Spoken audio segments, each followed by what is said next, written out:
Hi, this is Jingcheng Fu. Welcome to my talk. Today I'm going to present you a joint project with Xinzhang and Songfa Zhong, which look at risk preferences in multiple choice questions.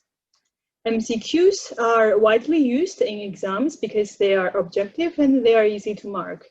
Typically, in each question, there is only one option that is correct, and the test taker is allowed to pick only one choice and score if the choice they pick is correct.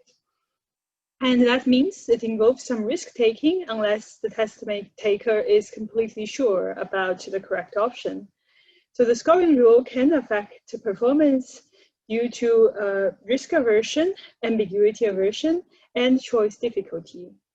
So in a large-scale IQ test with multiple choice questions, we experimentally examine the following questions by randomly assigning the test takers to alternative scoring rules that allows them to mix or to choose multiple options. And by doing that, we can answer the questions of, do individuals exhibit preferences for mixing? How do the options to mix affect their score? And do the effects of the scoring rule depend on non-cognitive skills, including risk preferences and personality traits? So our subjects are first-year university students who take an IQ test in one of their induction sessions. The entire study is computerized, so they participate using their mobile devices, and the randomization is at subject level. More details on the scoring rules. In the control, there is no mixing, and they can only choose one choice. And in outcome mixing treatment, and in the probability mixing treatment, subjects can pick multiple choices. And the score, the difference is that in outcome mixing, the score or the outcome is equally shared among the K choices, and the subject receive 1 divided by K point if the correct answer is picked. In the probability mixing treatment, the probability of being realized is equally shared among the K choices.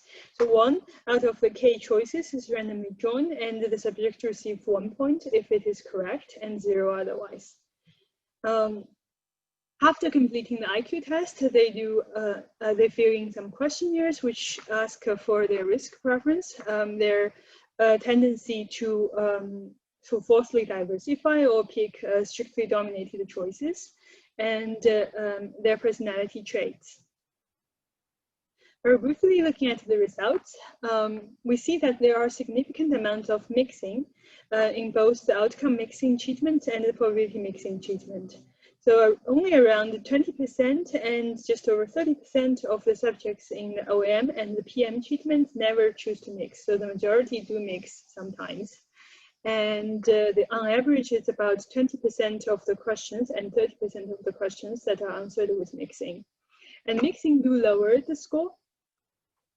So this diagram compares the scores by treatment, and we see that there is a quite large difference between the control and the OM treatment.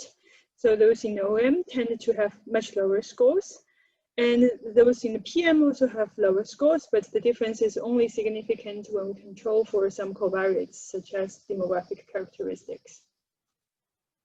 And we also observe that risk preference predicts mixing and the score. So in this analysis, we split the sample by risk attitude.